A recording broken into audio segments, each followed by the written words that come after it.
about the atmosphere that existed during the time that the jurors and the McStay family and the court were present. So the issue is whether or not the motion at this point is timely. Clearly, it is not timely. That occurred 7 months ago. All of that was known to the defense, literally from the time it occurred, although Mr. Moline and Mr. McGee were not present. Defense investigators, Suzanne Haley and Mr. McGee's second or assistant counsel was also present, so they were certainly apprised of whatever occurred at that point in time. Since then, as I say, 7 months have transpired, and during that 7-month period, Mr. Moline requested additional time to file motions for a new trial. At least one of the motions for continuance was granted. Subsequent motions were denied. Mr. Moline then, at the time of the hearing for the motions for new trial, filed motions for new trial. We spent an entire day discussing and ultimately ruling on some of those motions. And then apparently, what Mr. Moline also alleges, he was unhappy with how the court ruled on the motions and the manner in which the court ruled on the motions, and he alleges that as an additional grounds for disqualifying the court. Obviously, counsel's disagreement with the court's ruling on the motions, even the manner in which the court ruled on the motions, is not a grounds to disqualify the court. So those allegations can be stricken as not constituting grounds for disqualification. The fact that 7 months had elapsed from the time of the primary allegations that counsel now alleges as disqualification had elapsed, and that counsel in the interim requested continuances, actually filed motions for a new trial, and participated in a day-long hearing on motions for a new trial, clearly indicate that counsel did not file the motion to disqualify the court from these motions at the earliest practical opportunity once the counsel was aware of those events. So the court, based upon that, the court strikes the motion to disqualify on the grounds that it is not timely.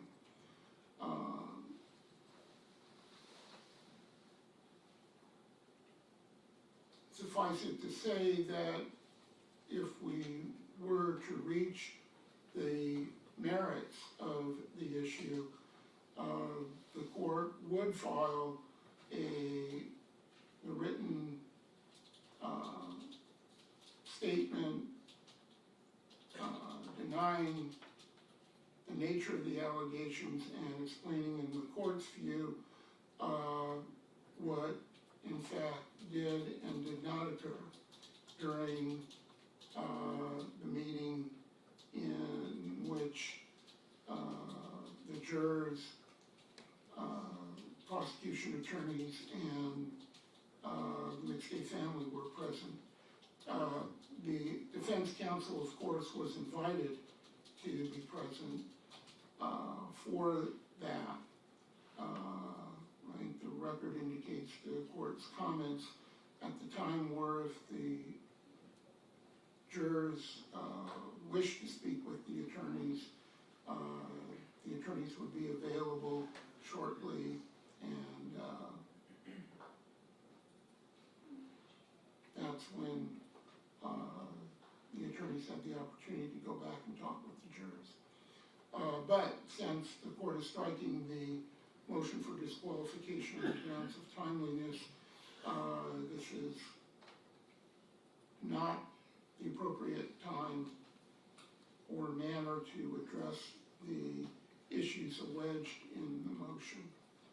So the court will not do so at this time.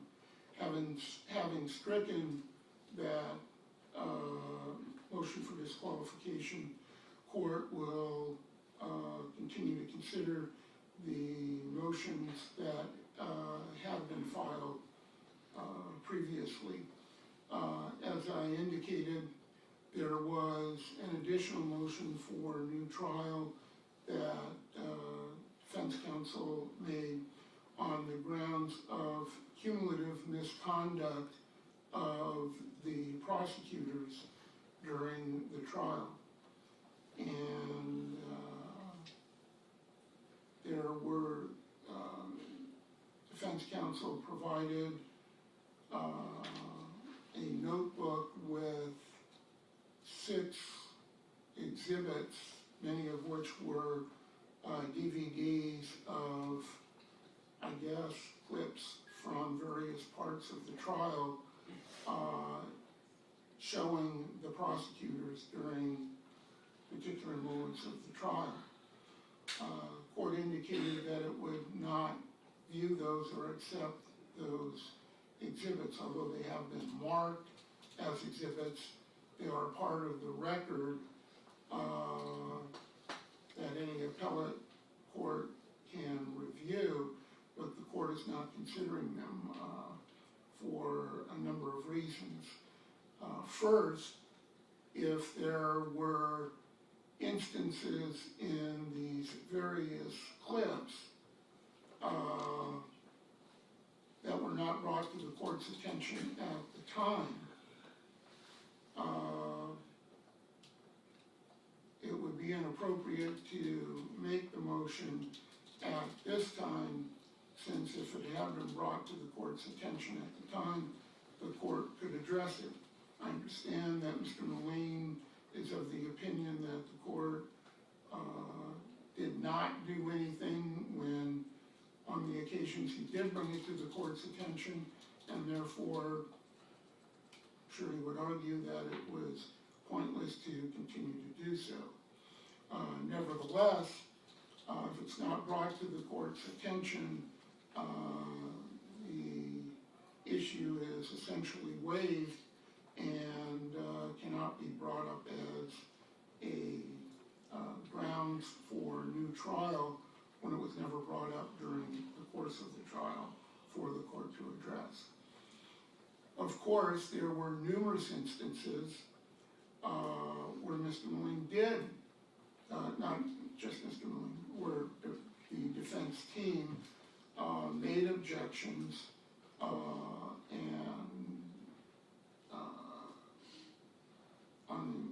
made allegations of prosecutorial misconduct, discovery violations, improper and misconduct in the courtroom, and the court, when it was brought up, the court did address those. Certainly, there were times where both sides, in the court's view, acted unprofessionally. There were times where both sides, decorum, professionalism, courtesy, or a lack thereof, were below the standards of what would be expected of counsel acting in a professional manner.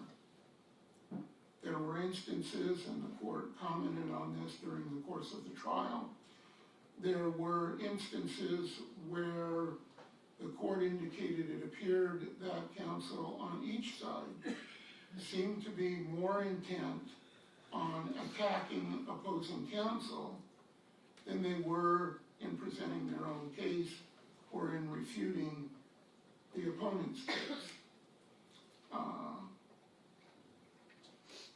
But the court, the times that issues or claims of misconduct were brought up, they were thoroughly discussed by the court, and the court found that there was not misconduct, although unprofessional conduct perhaps, but not misconduct.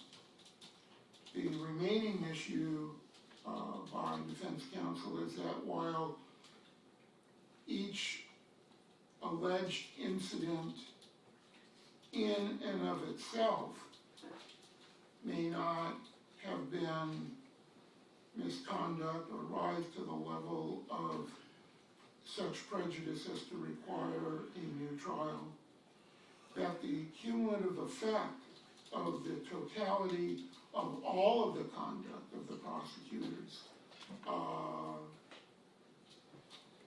resulted in such prejudice that a new trial is necessary. As I indicated on Friday, in reviewing the transcripts and my notes with regard to the various motions for a new trial, the court also reviewed the transcripts of the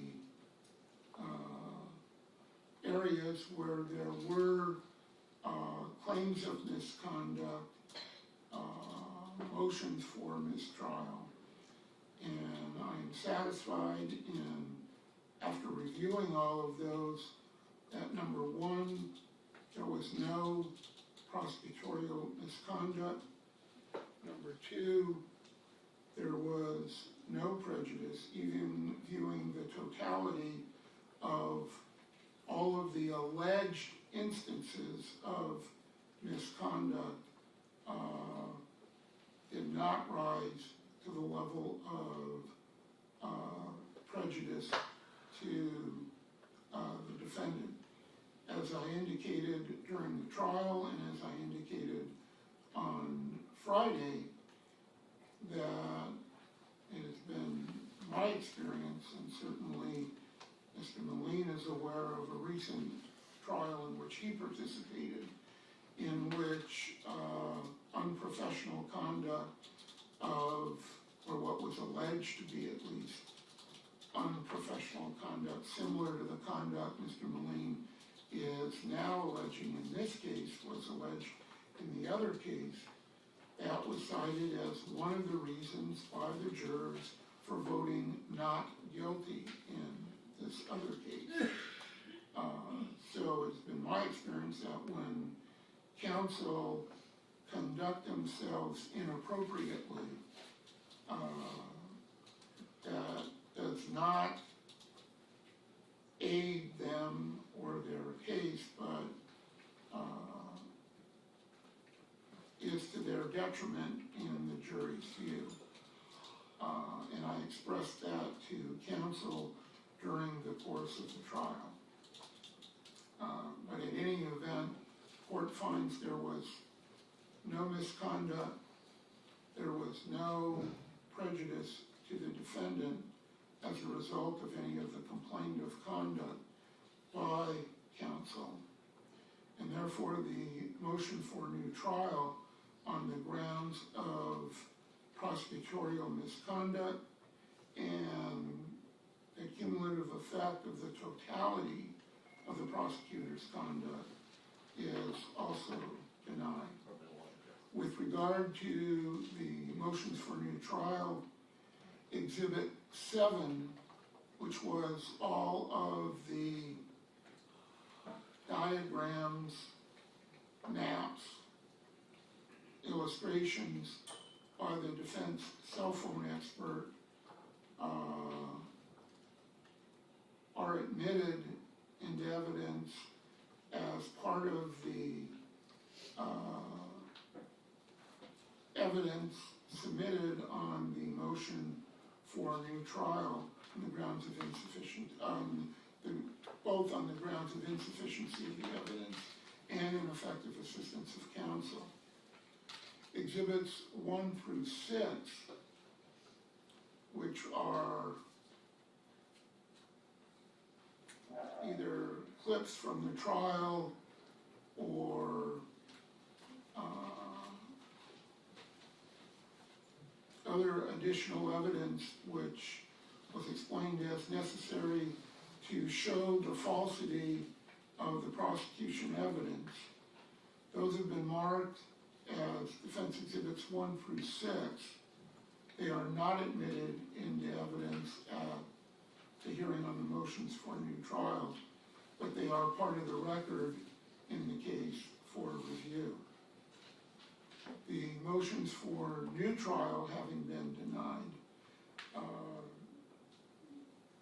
this then would be the time to consider the motion to modify the verdict of death to the lesser verdict of life imprisonment without the possibility of parole. Mr. Milling, did you wish to be heard on that issue? Thank you, Your Honor. As previously discussed, there was a waiver taken. Mr. Merritt had indicated he didn't want any mitigating evidence presented for that purpose. Our position is that Mr. Merritt didn't commit these crimes, so there's no plea of mitigation to lessen a sentence. In fact, if you look at the probation report, Mr. Merritt indicated... Actually, I didn't review the probation report because the court can't consider that in the motion to reduce the penalty verdict. The court can only consider the evidence submitted at trial. You could argue if there's something either of evidence at trial or any inferences to be drawn from the evidence at trial, you can certainly argue that. It would be the same arguments of insufficiency of the evidence, Your Honor, that we have previously made. There's no sense in making those all over again. The court has read our motion for new trial, has heard the arguments, is well aware of the facts that the defense stands by, and the court has made its position known in that regard. But we would still like the court to consider the insufficiency of the evidence, because at the end of the day, there is no evidence linking Mr. Merritt to these brutal murders. The fact remains the February 4th circumstances of events cannot be explained as Mr. Merritt as the perpetrator in any way, shape, or form. Whatever mental gymnastics one wants to undergo in their mind, it would exclude Mr. Merritt as the perpetrator if the theory that his truck was the truck leaving at 7:47 p.m. on the 4th. Taking that into account with the fact that you have QuickBook activity from 7:55 to 8:05 p.m. in the house. This wasn't remote QuickBook activity. This was activity testified to by prosecution witnesses and defense witnesses that happened in the house from 7:55 to 8:05. Coupled with the fact that you have the phone call from Joseph to Mr. Merritt that was witnessed by his wife Kathy and his daughter Taylor. She didn't witness the actual call, but Kathy Jarvis witnessed the actual Joseph McStay name come up on his phone with Mr. Merritt present. So that circumstance, those circumstances would not allow Mr. Merritt to be the perpetrator of these crimes under the prosecution theory. So how we got to this place, I don't know. There's no evidence linking Mr. Merritt. It's a lot of name calling in the trial, that he's greedy, he's a gambler, and that dominated, and it had an effect on an already receptive jury who of course who could blame them? They would want to give justice to the family who had waited so long. But if you look at the evidence, there's nothing there. You can talk about the cell tower evidence as a possible thing that the jury could look at, which we've addressed. We tried to address we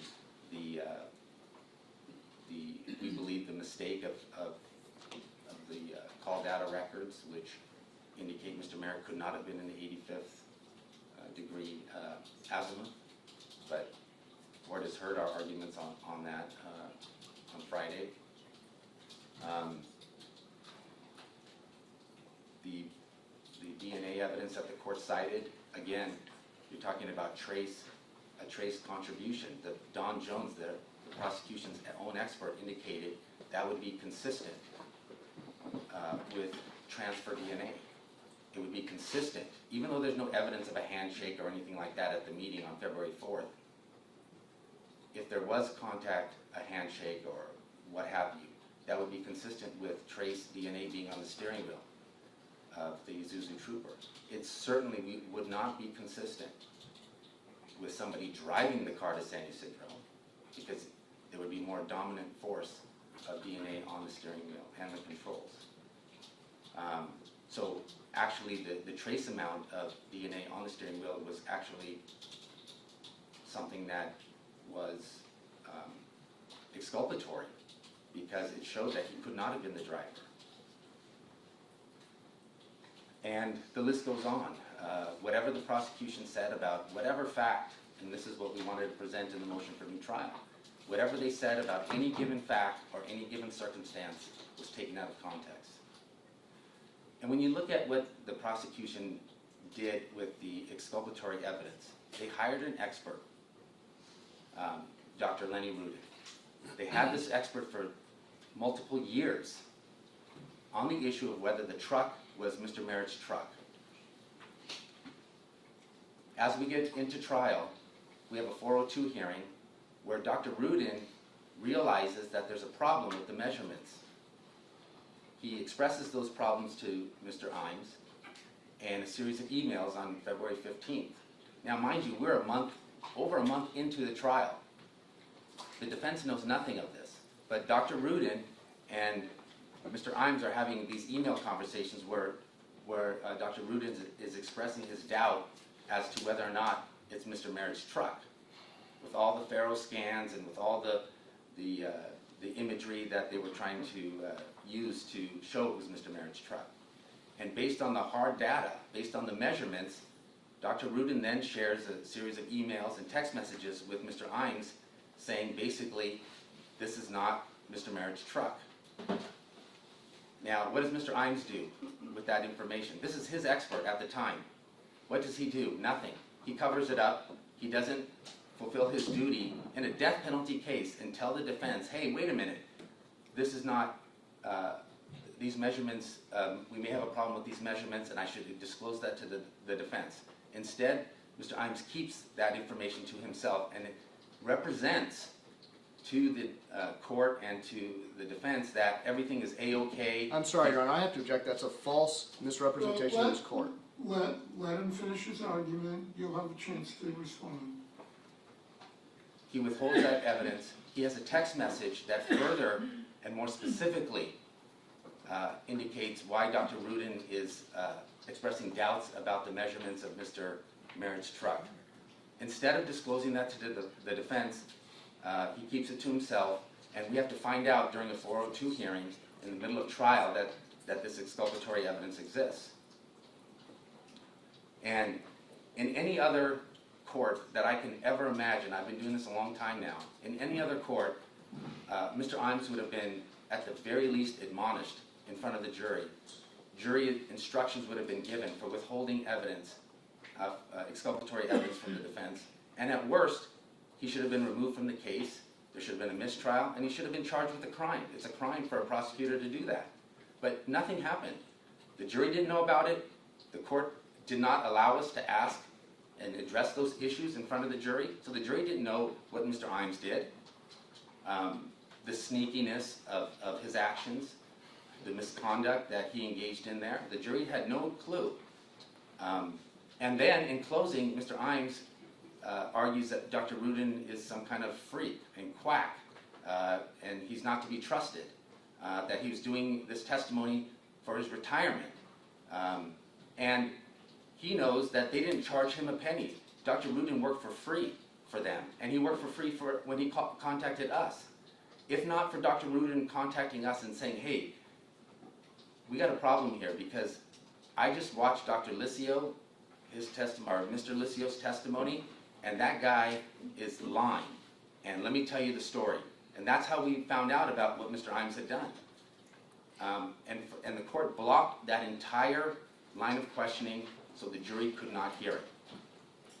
We could have used, and by the way, we didn't know until, that didn't come out until April, well after Mr. Licio had testified. So we couldn't even use that information to cross-examine Mr. Licio at the time. Sure, we could have called him back, but it's better to cross-examine on those issues, and it would have been much better for the defense to be able to do that at the time.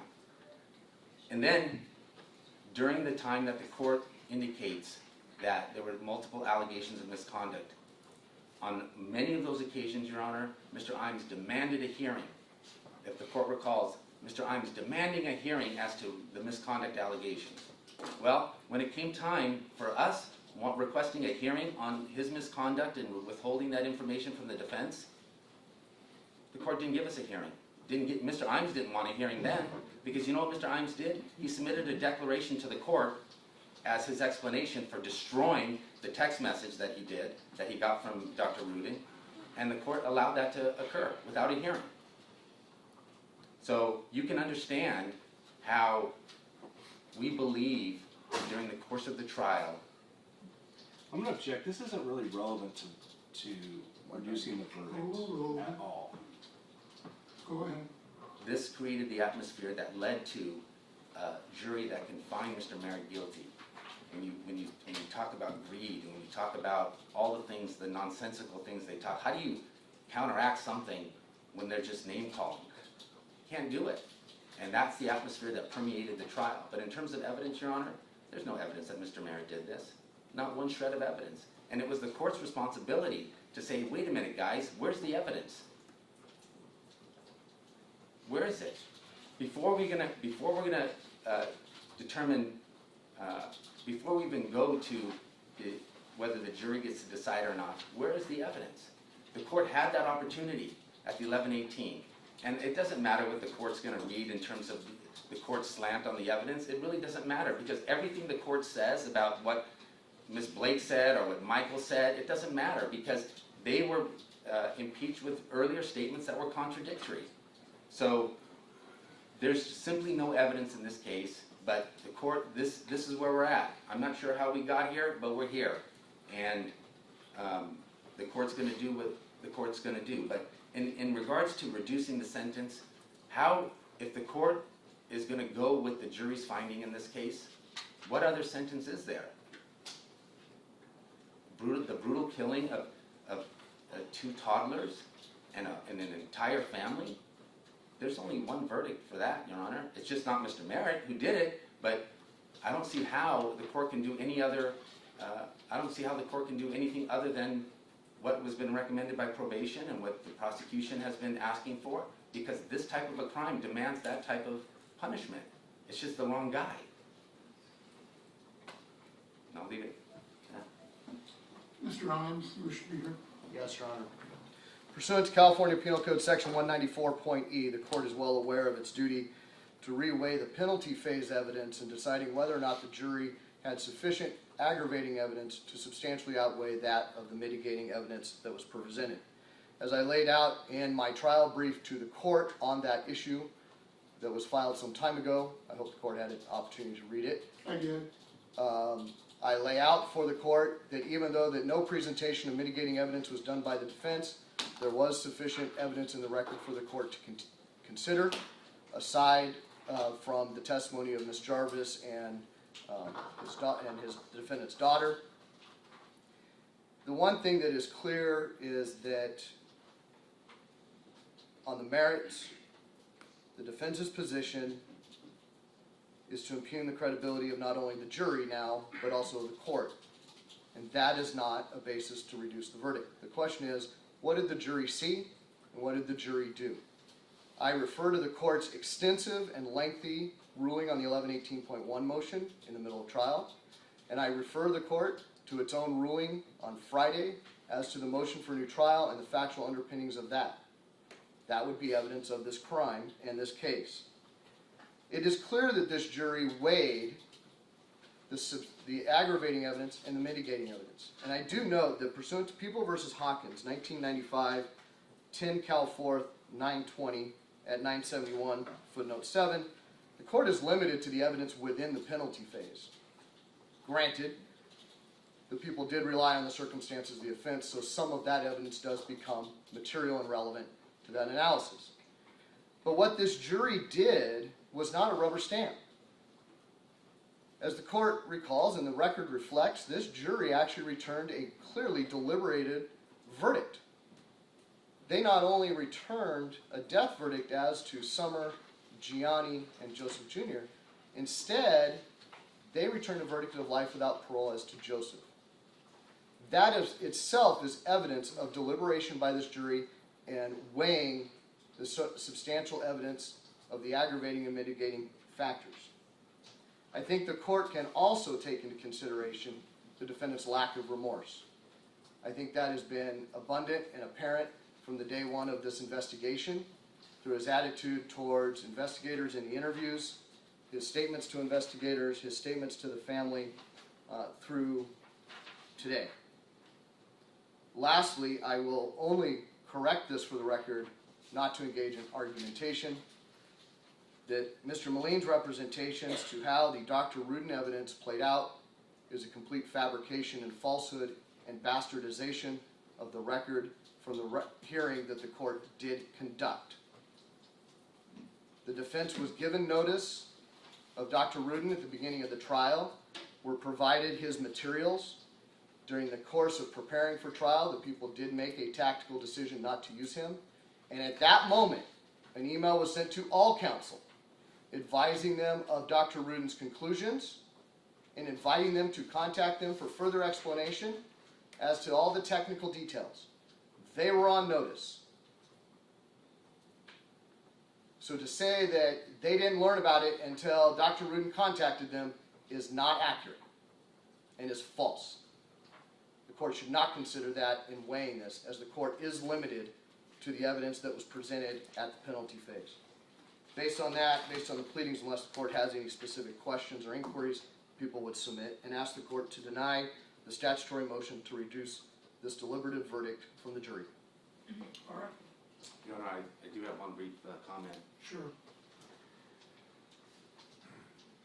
What counsel has just said regarding the emails, he knows what he's saying is not true, because he knows that in the February 15 emails he didn't disclose all the facts, and he's forgetting that the court made a finding that he withheld exculpatory evidence, and that Exhibit O should have been turned over to the defense, and he destroyed it. The court has already made that finding, so I'm not sure what he's talking about in regards to he did everything that he was supposed to do. He didn't, and the court found that he didn't, and not turning over Exhibit O. Second thing, let's not forget, Your Honor, that there's 3 profiles, okay? And yes, I'm going to call them profiles because that's what they are. Whether you want to call them profiles or a Leo list, these are 3 individuals that were located, their DNA was located in the graves in areas that the prosecution's expert themselves went to, because those are the logical places that DNA, if it were to survive the decomposition fluid, it would be in those areas, the knots of the ropes, some clothing items, and those were examined by the prosecution as well, because that's where, even though they were in decomposition fluid, that's where DNA would survive. And so they did it, and we did it. We just used different technology. We used the MVAC to suck out whatever we could. It's a powerful tool. You addressed all of this on Friday. Right, but the issue that I want the court to consider is that you still have these 3 profiles, and the fact that the DA's office, who's the only person in this case that can actually run those do those single key submissions, still refuses to this day to do that. And there's no reason to it. It's indefensible not to at least do the single key submissions. And so you still have that unanswered question out there. And I'd like the court to consider that as well. Thank you. As I say, you raised those issues on Friday, and the court addressed the DNA issues at length on Friday. Can I clarify one thing on that? There is no statute authorizing the district attorney or the district attorney's Yeah, and office. you addressed that on Friday as well. Okay, just wanted to make that Okay. clear. I didn't, apparently it wasn't clear enough, so, okay, thank you. All right. So, as pointed out, the standard that the court is required to utilize in reviewing a verdict of death by the jury and considering the statutory motion to reduce that verdict to life imprisonment without the possibility of parole is that the court must independently examine and weigh the evidence regarding the aggravating and mitigating circumstances. And then the judge must make an independent judgment as to whether or not the totality of the weight of that evidence supports the jury's verdict of death. The court does not render its own or de novo penalty decision. And that standard is set forth by the California Supreme Court in People versus Espinoza at 3 Cal 4th 806, People versus Alvarez 14 Cal 4th 155, and People versus Cunningham 25 Cal 4th 926. The court has independently examined and weighed the evidence. As I indicated on Friday, I independently examined and weighed the evidence with regard to the sufficiency of the evidence to support the verdicts and reached conclusions on that. I have also independently examined and weighed the evidence as it relates to all of the aggravating and mitigating factors in the evidence submitted on those. The court will summarize the primary evidence that is most significant to the court in making its independent judgment as to whether or not the weight of the evidence supports the jury's verdict. Before I do that, however, let me address two issues that were raised by Mr. Moline in his comments. He again referred to the binder of exhibits 1 through 6, that the court indicated it would not be considering here. And he indicated that anything that the prosecution put forth, the defense was able to show that it was either out of context or flat out false. And that's what those exhibits 1 through 6 were to demonstrate. As I indicated, the court had reviewed the entire record of all of the evidence, both defense and prosecution, to evaluate the evidence and to make an independent judgment. What Mr. Moline is basically saying is there's a conflict in the evidence. Prosecution evidence says one thing, defense evidence says no, that evidence is wrong, it's taken out of context, it's false, here's why it's false. That creates a conflict in the evidence. Jurors have the opportunity to see the arguments on both sides, to evaluate those conflicts in the evidence, and the jury resolved that conflict against the defense in favor of the prosecution. In the court's independent judgment, after weighing all of the evidence, the court's independent judgment was and is that substantial evidence supports the jury's verdict in resolving those conflicts in the evidence. And then with regard to the Dr. Rubin issue, we obviously had extensive discussions and hearings on that during the trial. There was testimony by Dr. Rubin, There was a declaration by Mr. Ines. There was discussion with the court. Court ultimately rendered a ruling, and the court did again address that on Friday. So the record is clear on those issues. So then, with regard to the motion to modify the verdict, as I indicated, the court has independently examined and weighed the evidence of aggravating and mitigating circumstances. Obviously, the most significant aggravating circumstance in the case is factor A, the circumstances of the crime. The circumstances of the crime, even as Mr. Moline admits, are extremely aggravated. And the aggravated nature of the crime certainly carries significant weight in terms of the aggravating factors. The underlying motives for the crime were financial gain.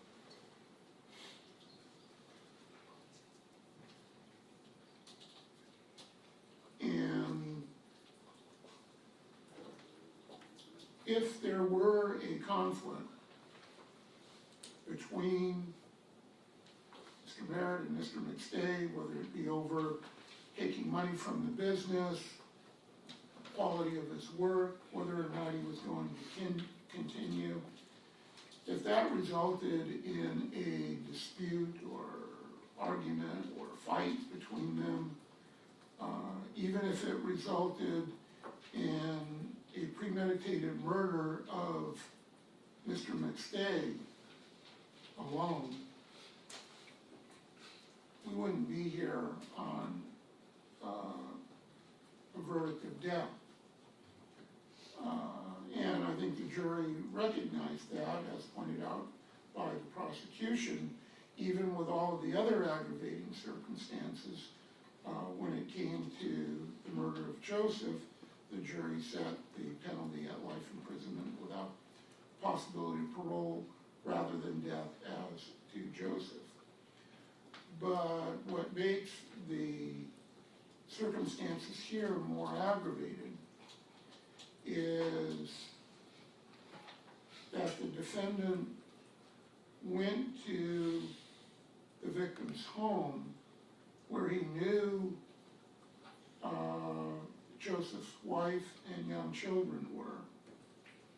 And that any confrontation that resulted there would result with both Summer and the children being present.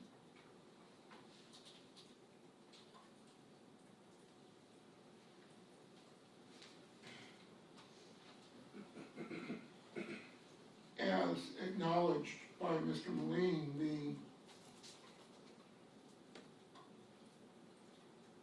additional killing, not only of Summer, but of two small children, is extremely aggravating. If you were to imagine a scale of 1 to 10 of aggravation, there isn't really much that can be more aggravating than the intentional murder of two small children and the manner in which that was done, with multiple blunt force trauma to their heads.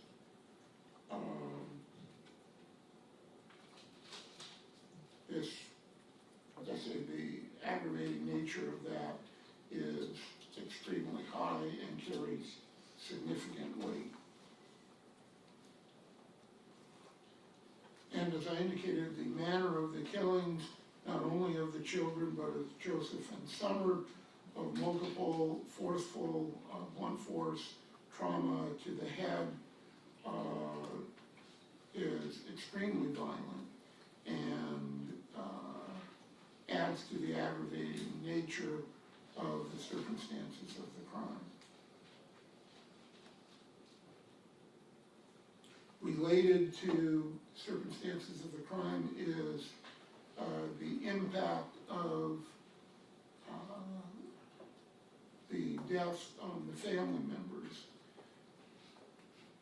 And anyone killed probably has friends or family, but oftentimes, if it's a stranger who kills the victim, they don't know the family, they don't know of the family. Here, Mr. Merritt knew Joseph, knew that he had a brother, knew that he had a mother. So he knew the impact of the loss that would be created for the family. Not only the loss once their deaths were discovered, but also the uncertainty of the years of not knowing what may have happened to them. So that is also an additional aggravating factor. An additional aggravating factor related to the circumstances of the crime is that the victims were vulnerable. Certainly the two small children were vulnerable, but also Joseph and Summer were vulnerable in the sense that Mr. Merritt was someone that was known to them. So him arriving at their home, regardless of any conflict that they may have had during the course of earlier in the day on February the 4th, regardless of what may have occurred between Joseph and Mr. Merritt, he was someone that was known to them for a long period of time, that they had had a friendly relationship as well as a business relationship. And there was no reason for either of them to suspect violence on the part of Mr. Merritt. And so that makes them vulnerable to where they would allow Mr. Merritt into their home and not be on guard for a violent attack.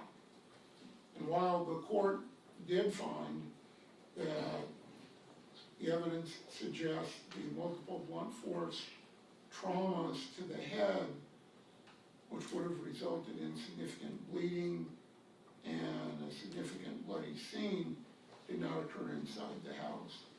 Of course, that does not mean that there could not have been other violence rendering the victims either unconscious or restrained or otherwise compelled to or forced to leave with the defendant.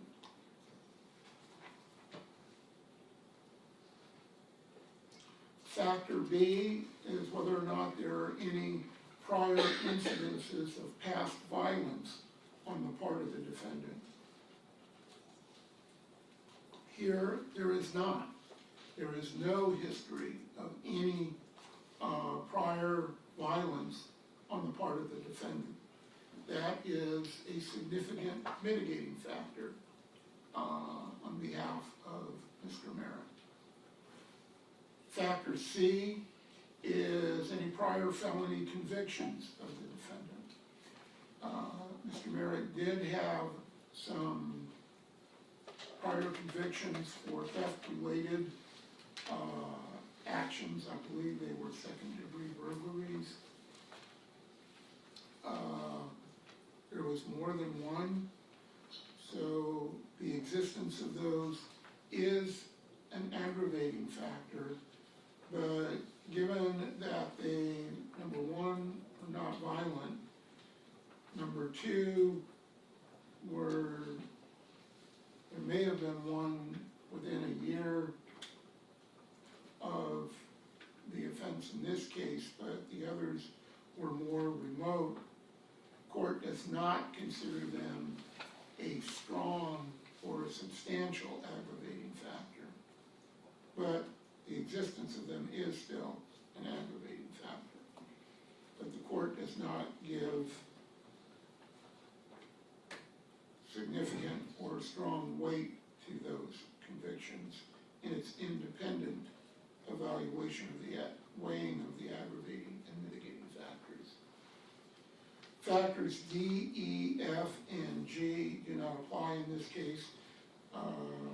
Factor D is whether the defendant suffered from an extreme mental or emotional disturbance. Factor E is whether the victims consented to or participated in any of the defendant's activity. Factor F is whether or not the defendant acted with a reasonable belief of moral justification. Factor G is whether or not the defendant was acting under duress or substantial domination of another. There's no evidence of any of those, so those are not applicable in this case. Likewise, factor H, the capacity of the defendant to appreciate the criminal nature of his conduct. Again, there's no evidence of mental health issues or intoxication at the time of the commission of the offenses. No evidence to indicate the defendant was not able to appreciate the criminal nature of his conduct, and so that factor also is not applicable here.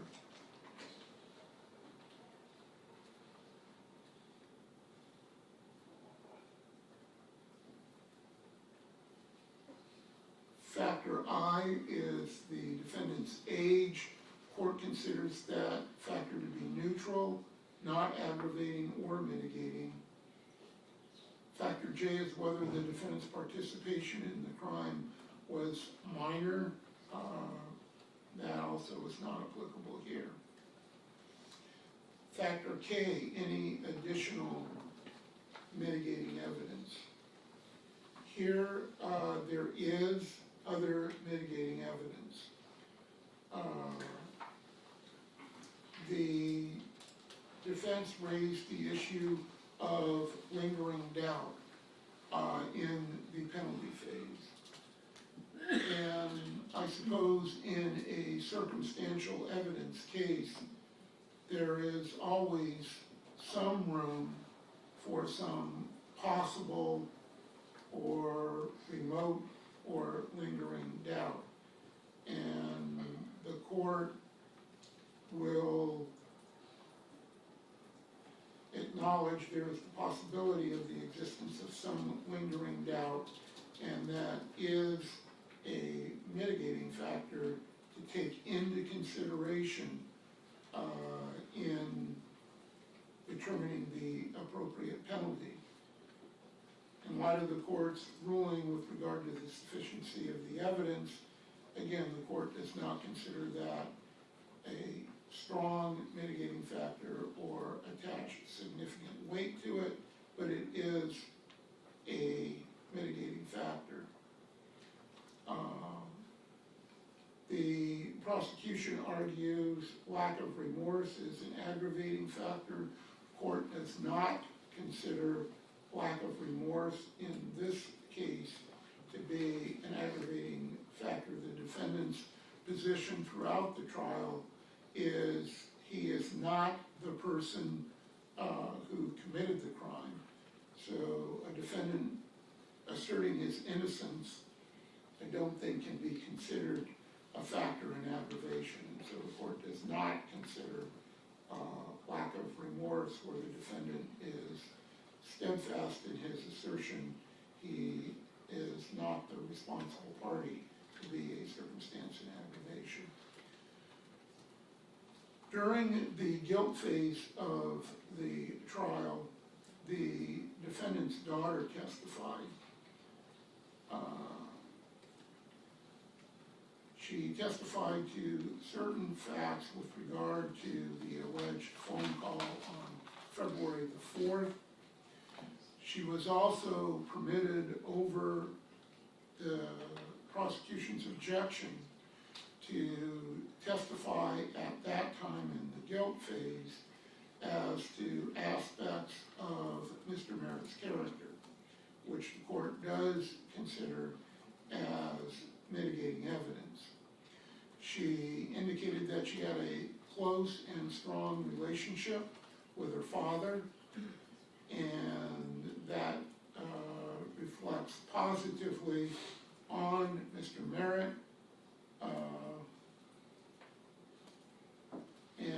values that she attributed to him.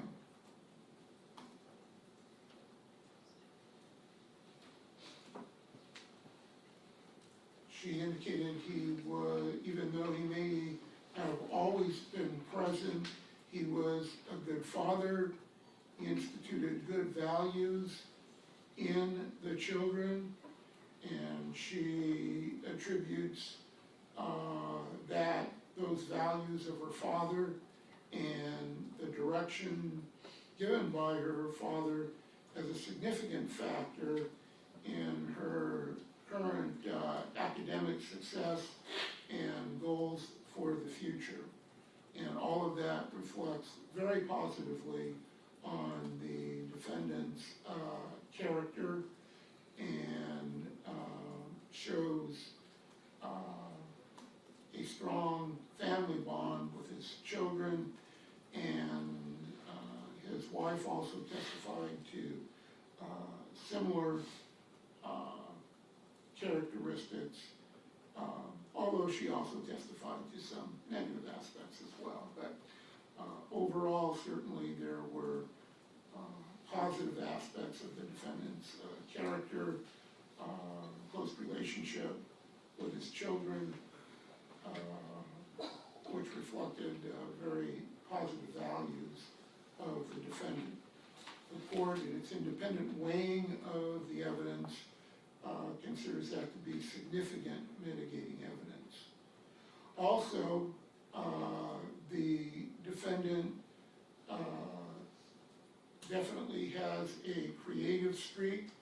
His wife, Kathy Jarvis, testified to that he was very creative.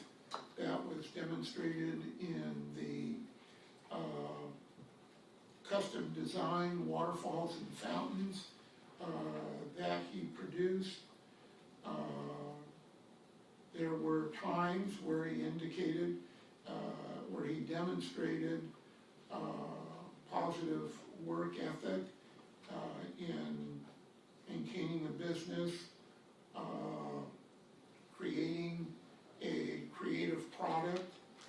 As I indicated, on Friday there were also times where that work ethic was wanting or failing, but certainly the fact that he had a creative skill and he had the welding skills and still does to create and make custom fountains and other creative items is also a positive factor and a significant mitigating circumstance. In order to sustain a verdict of death, the aggravating factors must outweigh the mitigating factors, and the aggravating factors must be so substantial in comparison to the mitigating factors that death, rather than life in prison without the possibility of parole, is the appropriate sentence.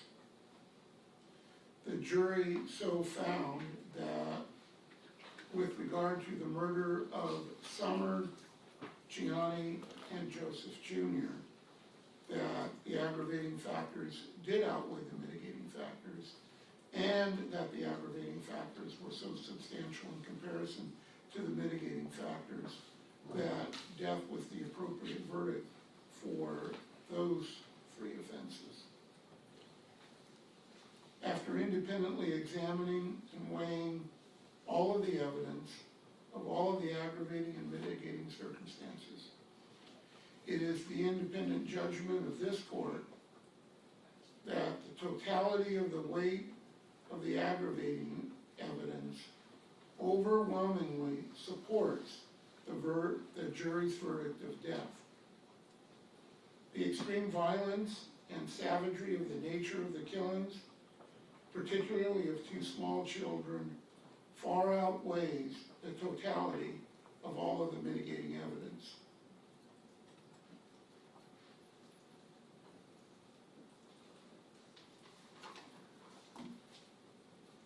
For those reasons, the motion to reduce the jury's penalty verdict of death as to the murders of Summer, Gianni, and Joseph Jr. to life imprisonment without the possibility of parole is denied. We then have the actual sentencing.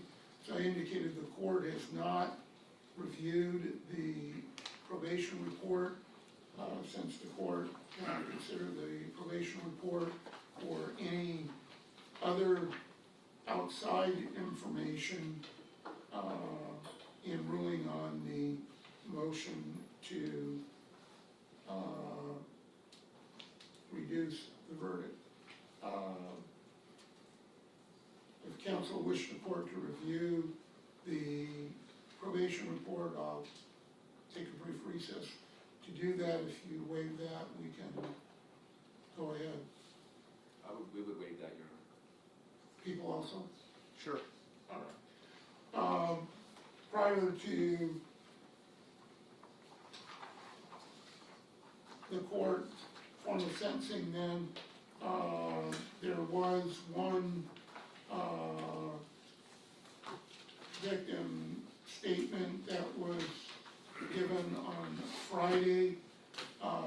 Court indicated the court would not and did not consider that in the ruling on the motion for to reduce the verdict. Are there any additional victim statements that victims wanted to make at this time? Yes, Your Honor, there's 6 of them. All right. And Your Honor, Mr. Merritt would also like to give a statement, whatever the court feels is the proper time for that. Sure.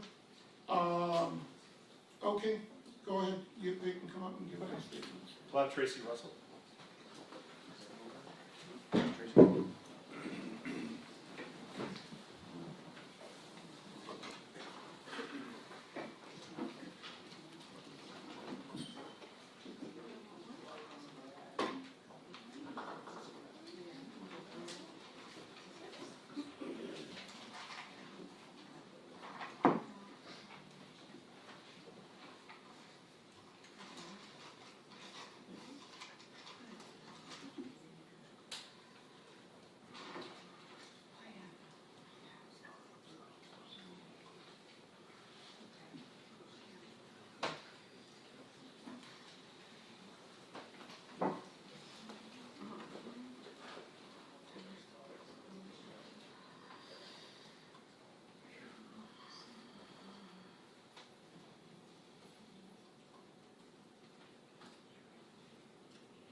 I don't know how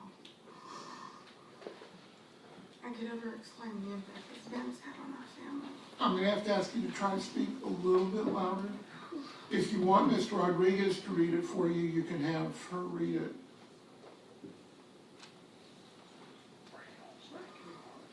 What's that?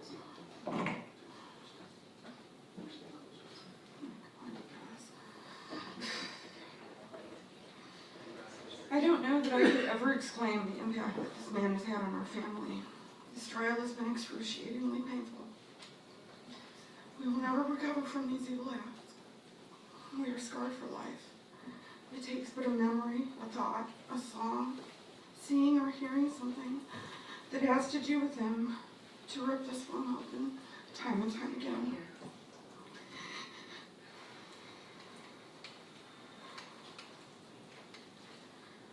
Our families have been and will continue to suffer long after this day is done. It's been almost 10 years, and the pain hasn't subsided. Being unaware of where they had their bodies, to the horrific day they discovered the bodies buried in shallow graves in a desert. Waiting for your arrest. Waiting for what was supposed to be a speedy trial because of your supposed health issues. You selfishly prolonged this trial time and time again, making us unable to move forward with our... Instead, we are reliving this nightmare over and over again, while you visit and correspond with lawyers, friends, and family. Our families have already been given a life sentence of never again. We will never be with Joey, Summer, Gio, or Joseph again. Never again in our lives will we hear their voices. Never will we spend holidays, birthdays, anniversaries, or just be able to get together and talk and share our lives. Never will we see their smiles, hear their laughs, voices, and we'll never have new memories together. Our children won't grow up together. We won't age together. In one heinous and revolting act of hate, Jace Merrick took 4 beautiful people from us forever. Having to sit here and see and hear what you did to them has been atrocious. The contempt and anger and hate you had for my sister is repulsive. Why? She saw through your deceit and narcissism. My sister walked and lived with a purpose and a passion. She was our bossy big sister, a daughter, a wife, a mother, an aunt, and a friend. She expected the utmost from all of us. She was brave, she was smart, she was funny, and yes, territorial of all whom she loved, even with her faults. She's none of the horrible things she's been made out to be all these years. She was my sister, my biggest fan growing up, sometimes even my worst critic. She rooted my brother and I in everything we did. You took the one and only with the recollection and knowledge of our childhood and youth memories. My first friend.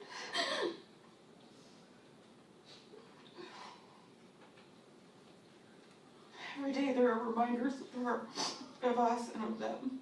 It kills me to my soul that we will never have them in our lives again. We had our last conversation February 4th, 2010. They were planning to come and meet my newborn son. We were supposed to have a slumber with the boys.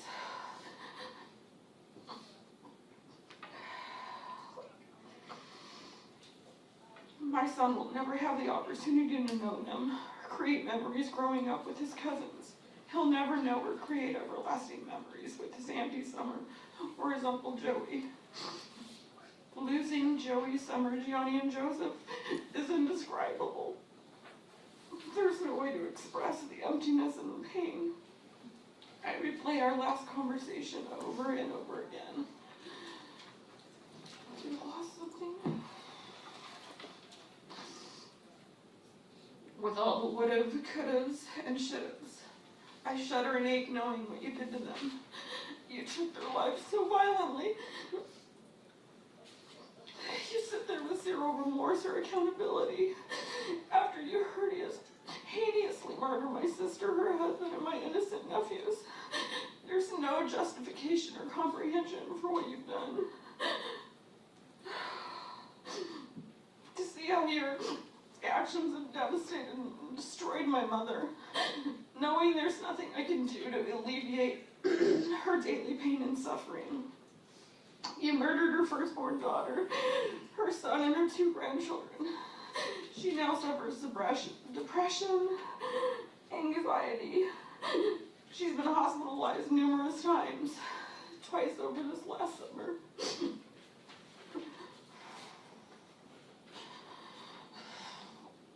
Unable to get a hold of her emotions, to see and hear her cries and her suffering, to see her grief-stricken.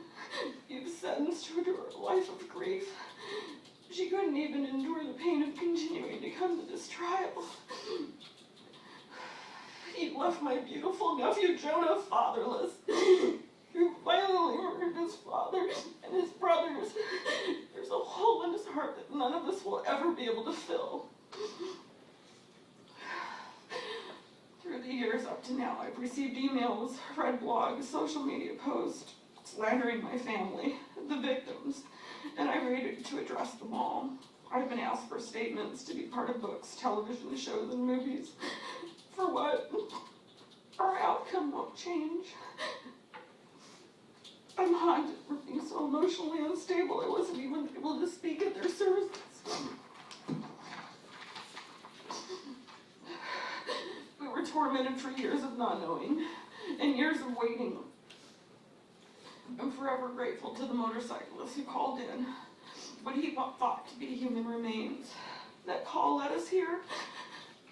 Justice is finally being served for Joey, Summer, Gianni, and Joseph.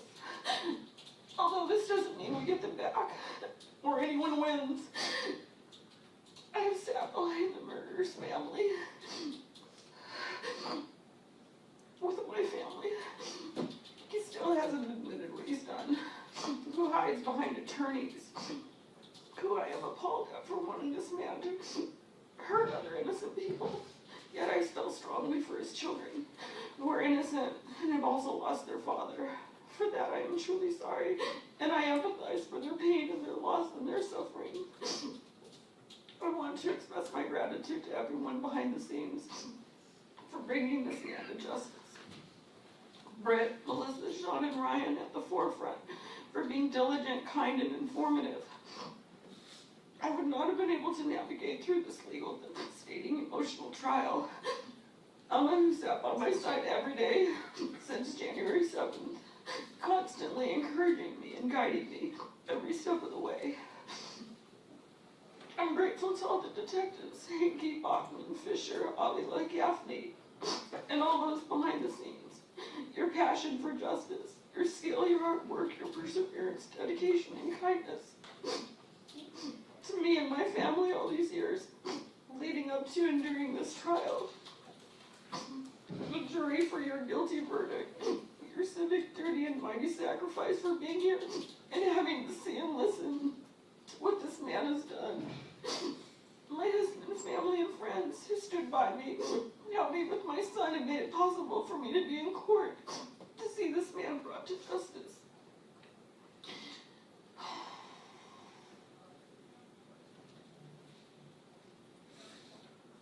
There are still so many unanswered questions. Knowing what I do will hurt and devastate me for the rest of my life. I've gone to therapy hoping to alleviate some of my grief. I know now this grief isn't something I will get past. It's a pain I'll live with and endure for the rest of my life. It isn't something that gets easier with time. It gets worse. The longing, wanting hurts more as time passes. I miss them in my life more and more, wondering what it would be to still have them. Thank you. Thank you, ma'am, I appreciate your comments.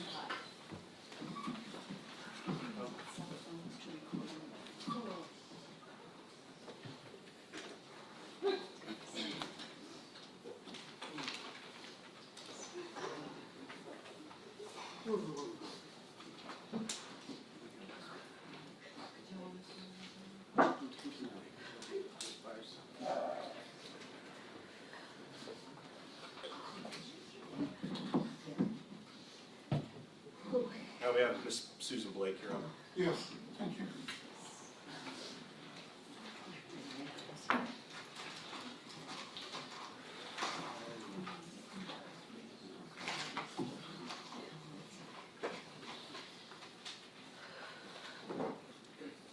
I'm here today to finally speak to you, Judge Smith, about my beautiful family. This horrible, horrific act of brutal violence that destroyed my family. How do I begin to explain the pain, the suffering that we've gone through for almost 10 years due to this nightmare? It's just a nightmare. The day my son had to tell me that they found him in the desert, I felt like a boulder hit my chest. The shock was unbearable. And then he had to go call Heather so Joey's son would know. And the hard part was he had to go home and look at 3 daughters were very young and explained that they would never see Uncle Jojo again, and they have gone to heaven. My grandfathers were young. It affects every age and everyone. This despicable, evil monster had brutally beat my family. How could you beat two precious little babies?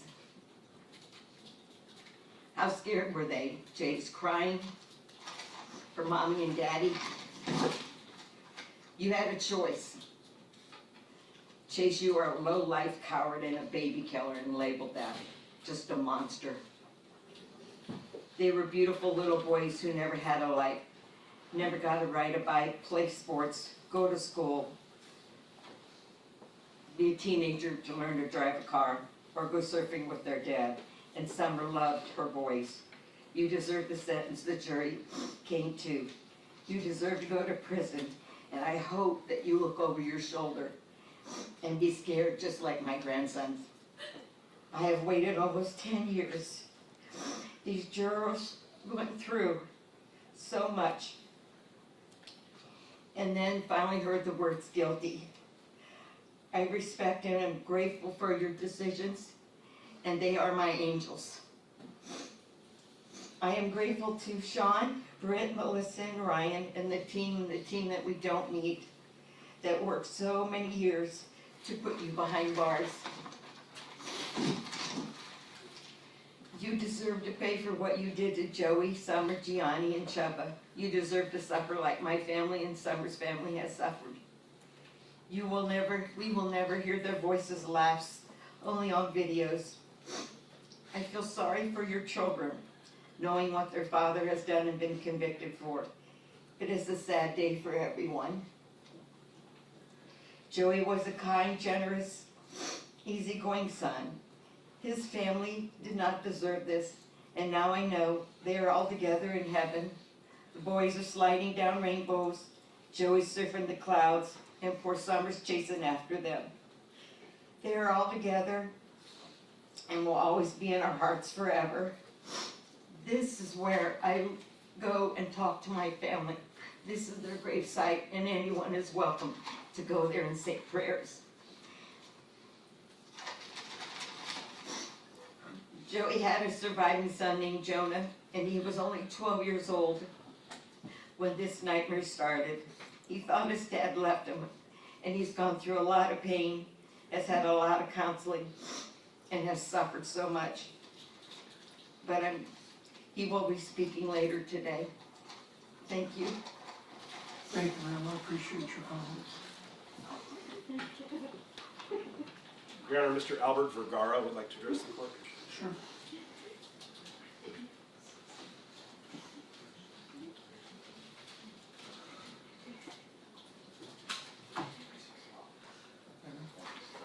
Yes, thank you. I too am a very emotional person. Just going to try to get through this. Your Honor, I'd like to thank you for just presiding over this case so diligently as you have. The prosecution, you gentlemen and ladies did a phenomenal job in being organized and presenting your case very well. The jurors who are present and those that are not,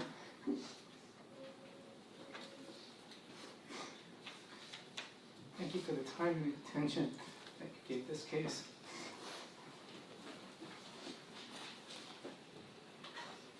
I am Summer's former husband. She and I were married when we were very young. We were married for 7 years. So first I want to talk about gratitude. I'm grateful for having been able to tell Summer that I was sorry for my part in the dissolution of the marriage. At the time when I thought I was being encouraging to her, I was actually kind of depleting her self-esteem. What I didn't realize at the time was that she was very vulnerable. She wasn't actually quite as confident as she thought she was, or as she put on, I should say. She was very intelligent. She used to read a tremendous amount, but she may have felt that she could not live up to my personal expectations. Therefore, I was happy to have let her know that I had learned from my naivete. Many years later, I saw Summer just down the street from where I work. How unusual that was because I rarely leave my building on my work day. Divine intervention is beautiful, Chase. I'm glad I was able to see her and her brother Kenneth, and her son Gianni, and his baby brother-to-be still in her belly. We exchanged pleasantries, and we went on our way. But as I reflected back on that incredible and unusual meeting, because it was just so rare that I would even be on the street, I remember thinking how wonderful it was that she found love, and that she was building a family, and I was happy for her. The next time I heard of anything about Summer was that she and her family had gone missing.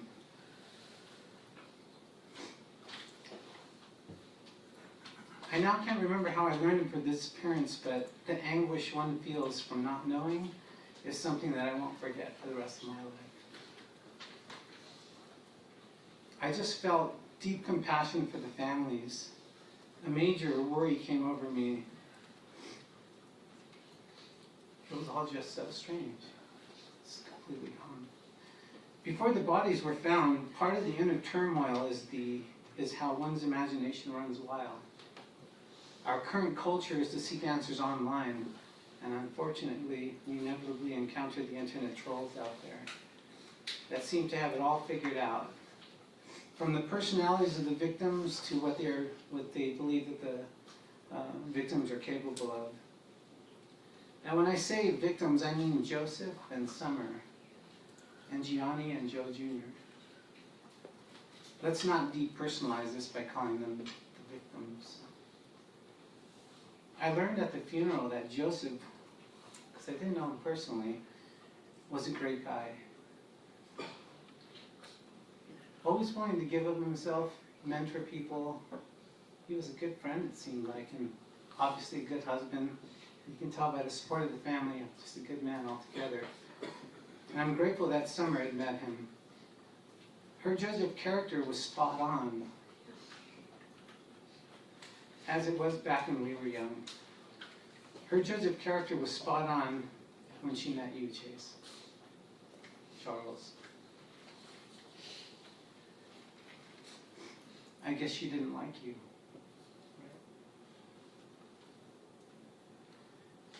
Now, she was difficult. Absolutely true. But she was also great.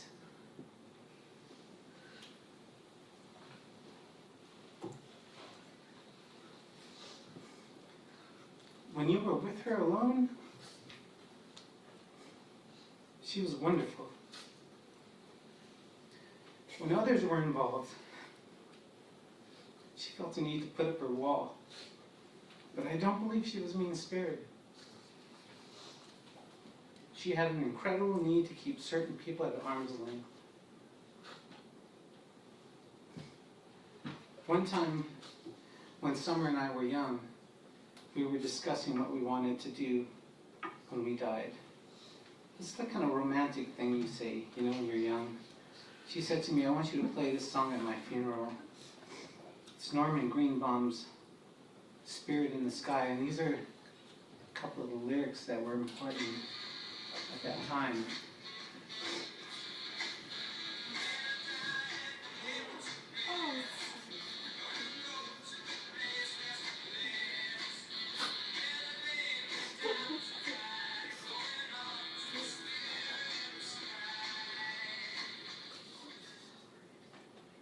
I told her that I would play that for her, never thinking that I would outlive her. At the funeral, I didn't have the courage to stand up and speak at her behalf. I later told Tracy that I wasn't sure if it was appropriate for me to do that. And her response to me was, what the hell is appropriate anymore?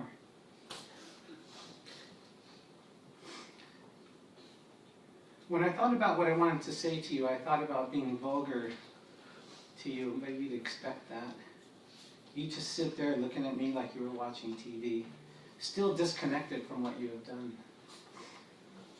And then I thought, because of my heart, that I would kill you with kindness and make a statement that I forgive you.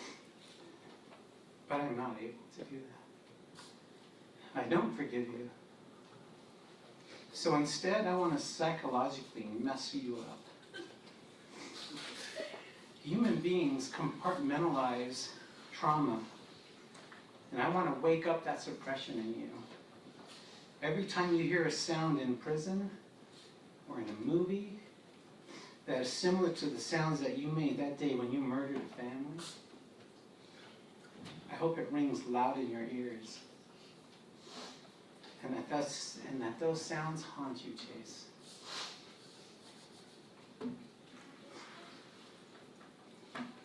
I want those sounds to trigger a memory to the point that you are unable to suppress it. Come on, Chase. Aren't you tired, man? Aren't you tired? Just stop all the appeals, all the shenanigans. Don't worry, your fate will be way less tragic than that of the family you murdered. No one will cause you the physical pain you caused Joseph or Gianni or Joe Jr.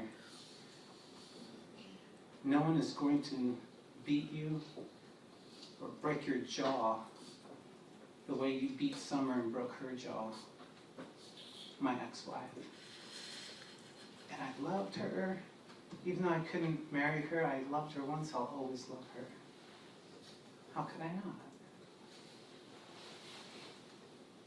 No one is going to beat you, you'll just slip into unconsciousness. Be brave, ask for forgiveness from the only entity that can give it to you, and that is God Almighty.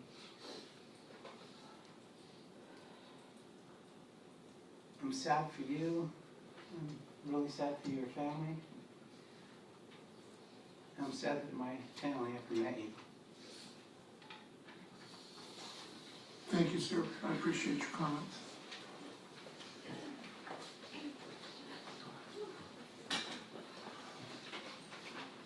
Your Honor, Mr. Michael McStay would like to address the court. Sure.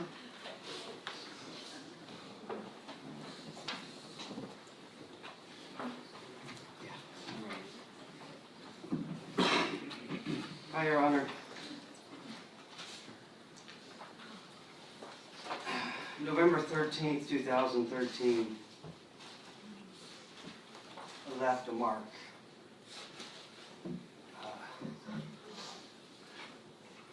That was the day Sergeant Smith and Detective Steers told me they found the bodies. Excuse me.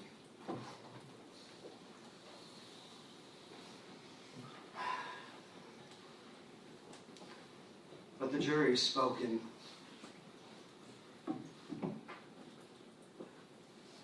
And even though darkness in this man tried to overcome the light of my family, the light will always overcome the darkness.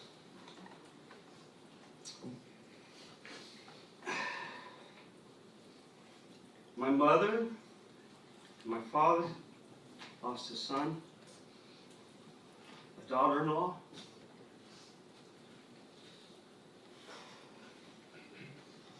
two grandsons, and left one behind.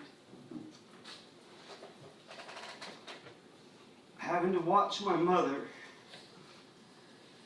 bury them. So unnatural. So unnatural. Not natural causes. There was intent here. It's disturbing. It was devastating. And my brother had to, my nephew had to grow up without a father. Although he had one heck of a stepdad, but not as his dad. And there were birthdays, and there were Thanksgivings, and there were family time, no Christmas, no kids smiling, no more.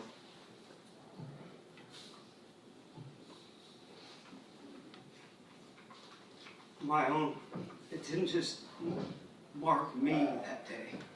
It marked my kids. My bonus kids never got to meet them. My adopted kids never got to meet them. You cannot get back time. There's nothing more valuable on this earth than time. And that was stolen from them. It was stolen from us.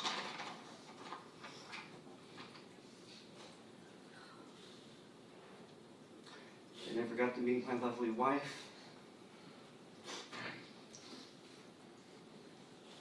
This world was robbed of 4 beautiful souls. My brother was, I looked up to my brother, sir, Your Honor. I'll never get another conversation with him. Like my mother said, and like my father said, if I want to go speak with them, I have to go to a gravesite. No more surfing. No more anything. I was going to read a song that he wrote to me when I moved to Kauai back in '95. I actually wanted to also play a video. We can do it. I just don't want us to forget what this is all about. It's not even really about us that were left behind to pick up the pieces. It was about those 4 innocent people and the lives that they had to live and never got to live, and the potential there. And so this is the kind of person my brother Joseph was. He wrote this song, Brothers Who Follow the Sun, but he said son was S-O-N, not S-U-N. He said, through the same womb brought into this world, beating to a different beat, different flavors swirl. You were my companion, to love, to live, to share. Follow me in my footsteps beyond what I would dare. I wouldn't change it for the world, because you're my only one. Brothers who follow the sun. I led you down a dark road, death and decay, a place our souls were anchored, a place of angel shame. Then the heavens opened up and brought us into the light, freeing us from blindness, grace, restoring sight. This kind of person he was.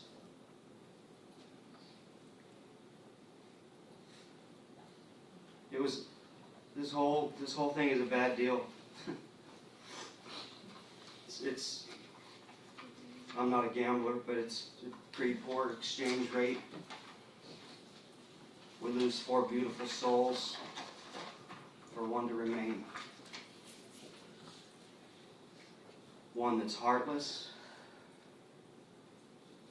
a man that is the face of evil. He's unrepentant. He lacks a conscience. He's conscience deprived. He's non-apologetic. He's merciless. He was a lifelong criminal. But I won't waste any more time on him. I just want to read 1 verse, maybe 2 from the Bible, if that's okay. 1 is my life verse that actually my brother showed me one time. It said, therefore we do not lose heart, though our outer man is decaying.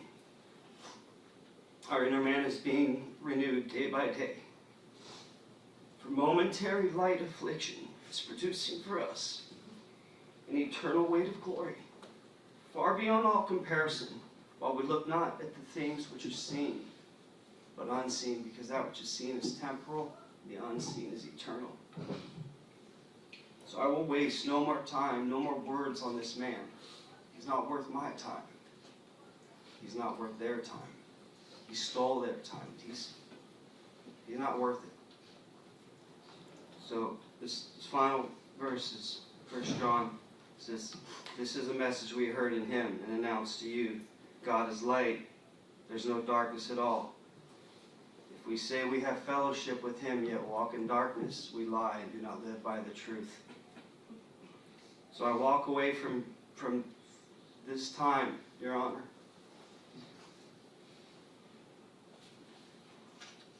just knowing that I will meet Summer, the boys, Joey again. They're in the great cloud of witnesses.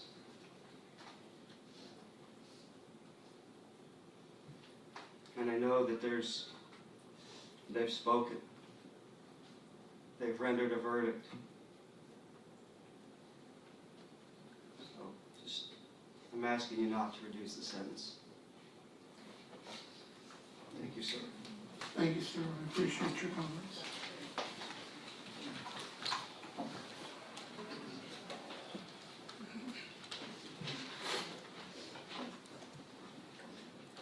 Your Honor, Galen McStay would like to address the court.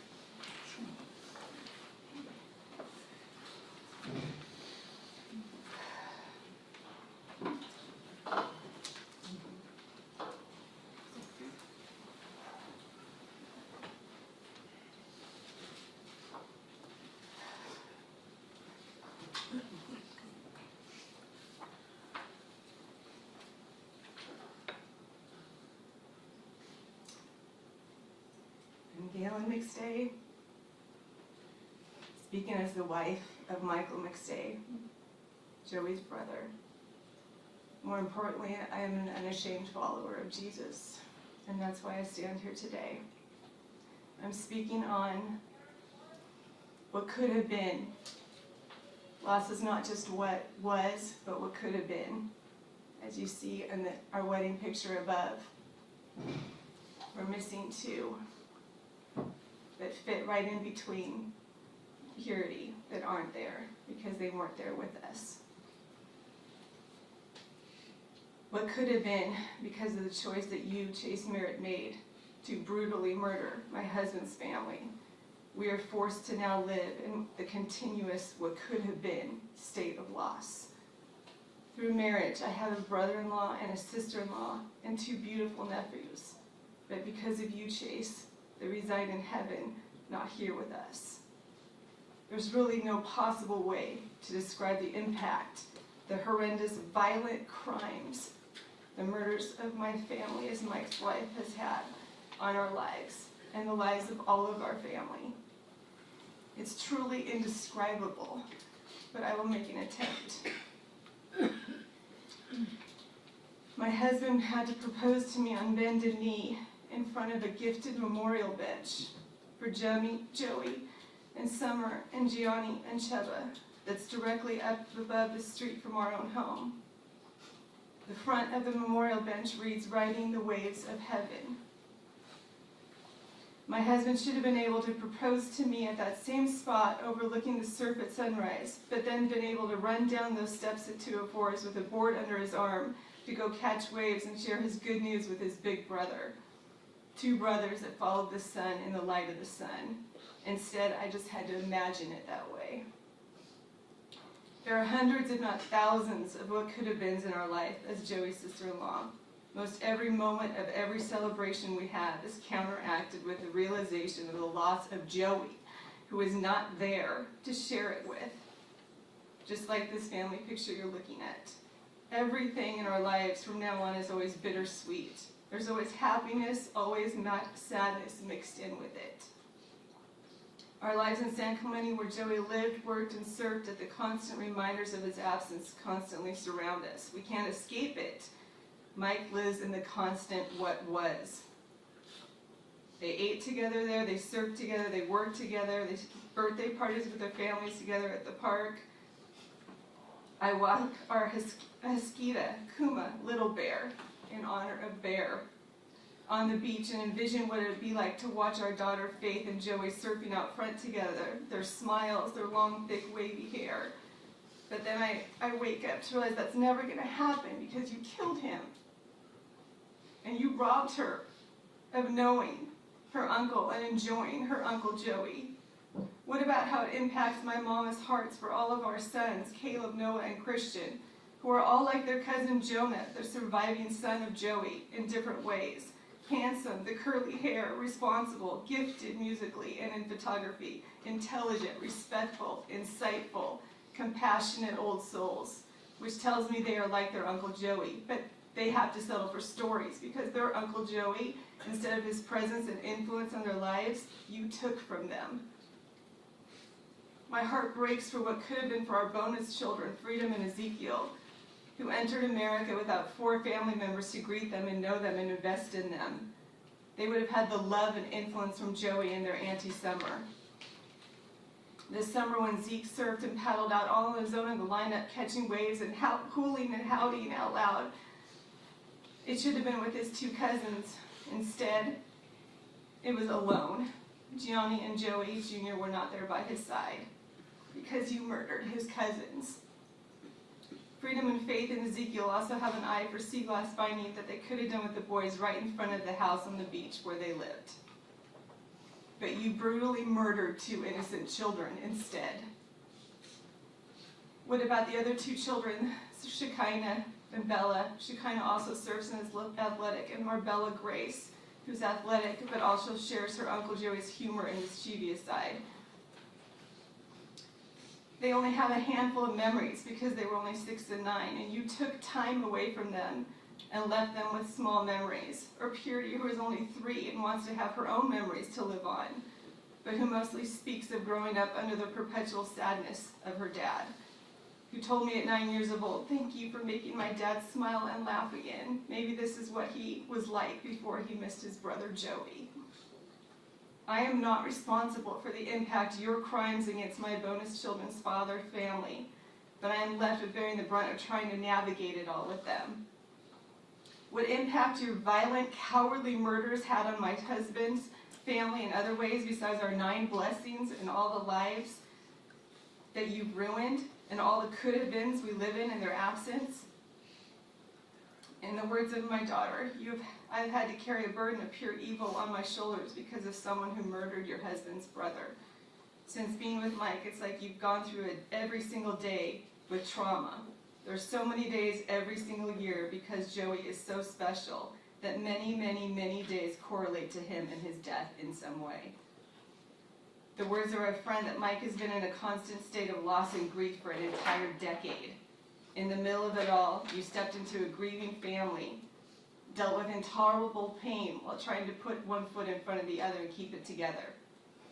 You fell in love and got married, but all along there's this huge subterranean pit of grief underlying and affecting your relationship.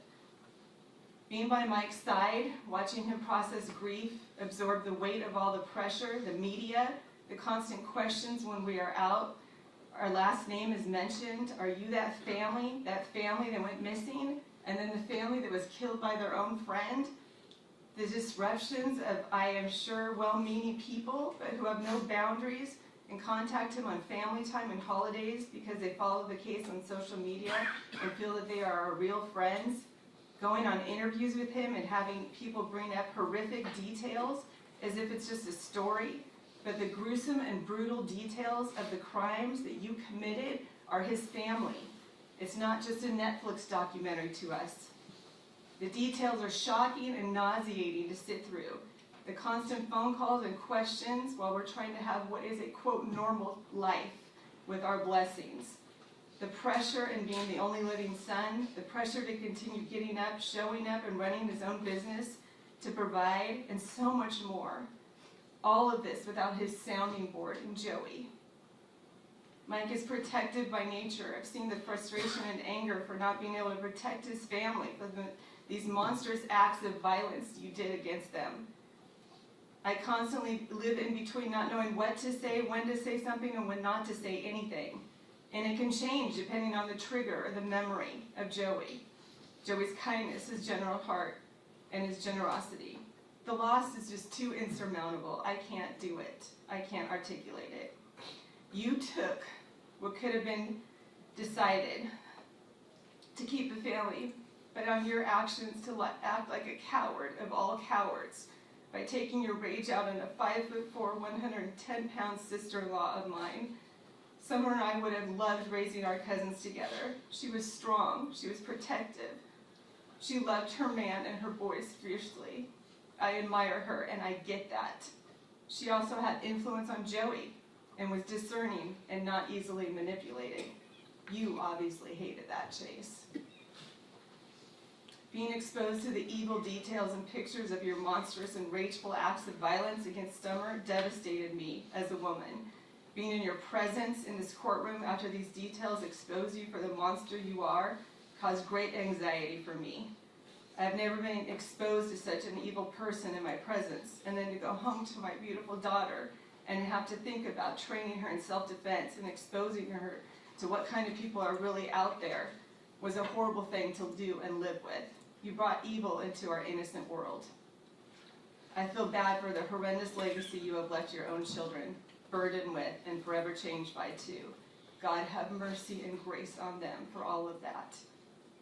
Due to the tragedy you inflicted on our family, the duration of the ongoing trial, all the emotional ups and downs, the waiting from your delays and postponements on your side, the scheming, the deception, the lies, the evil details, the financial loss and strain on us, the injury to the jury, the payments of needed counseling, frustration of being able to afford the ongoing counseling we need, the unredeemable and undeniable loss of quality family time can never be brought back. Driving to San Bernardino, the juggling of us trying to satisfy and keep our customers running with our own businesses the entire time, you don't care about. I felt like I was drowning in the evil you exposed our lives to. Your lack of character, everything we sat through exposed us. Because of your action to murder my husband's family, the sadness, the pain, the emptiness, the anger, and all the what could have beens have impacted us forever. I was robbed of what was supposed to be our joyful newlywed honeymoon stage the last couple of years. We never got a honeymoon due to the trial's delays and postponements and so forth. Instead, we found ourselves fighting over our inherited God-given joy in honor of Joy and Summer and the boys to be here at court.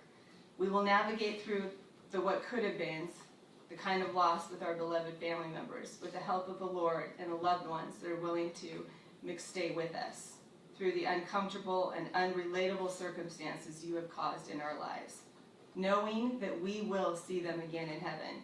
That is the hope that anchors our soul. However, we did get a vindication day on earth, my husband and I. Mike and I took our little bear with us to the desert where you discarded our family's bodies and thought that you got away with the murders. So much so that you actually took people back to the shallow graves you put them in, pretending to be grieving, when in fact you were gloating like the sociopath you are. I cannot express the emotions of tearing down the crosses and shoveling every stone of remembrance away, dismantling and demolishing every remnant of the continuation of your evil crimes with the support of close friends, all through sweat and tears. It was surreal reading the signs people left behind in honor of our family, saying that justice was finally served for the McStay family, all the while looking up to see the watchful eye of the infamous tower above that placed you in the desert. There's been vindication, there's been justice. Truth prevailed, light overcame darkness. Their voices were heard, they were not silenced. Mike and I released 4 doves at the site, representing the Holy Spirit in the lives of Joey and Summer, the innocence of Gianni and Cheba, and the freedom for all 4 of them, since they are in the presence of God. God help you. Thank you, Emma, I appreciate your comments. Your Honor, there's one remaining, one Jonah McStay. I'd like to address the court.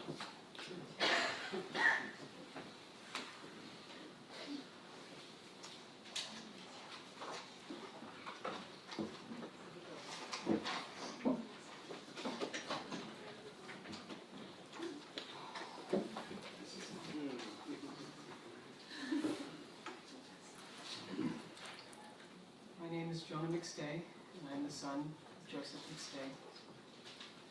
Throughout my life, I have often lived in the shadow of losing my father, stepmom, and 2 little brothers. Sometimes just seeing another boy with their dad reminds me of the tremendous loss I have endured.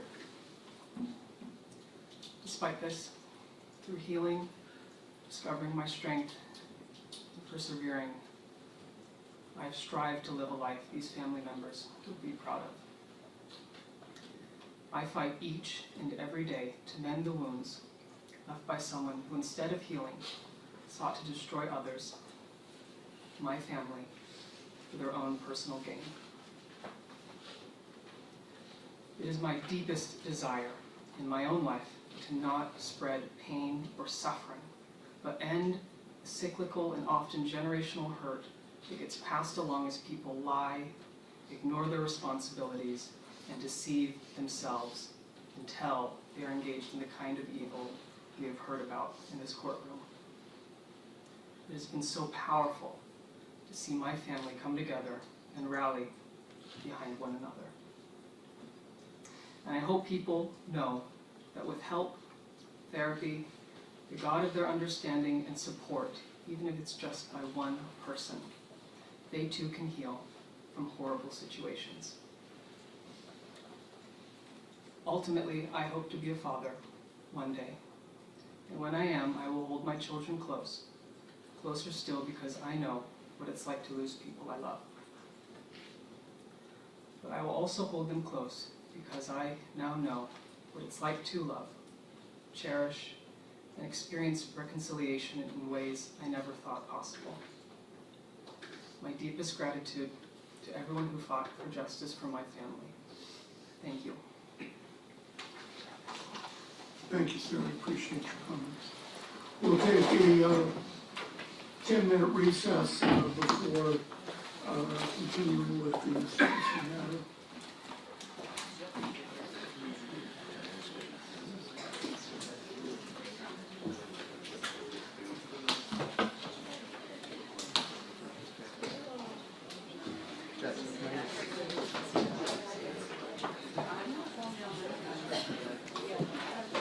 Camera guys, camera folks, cut your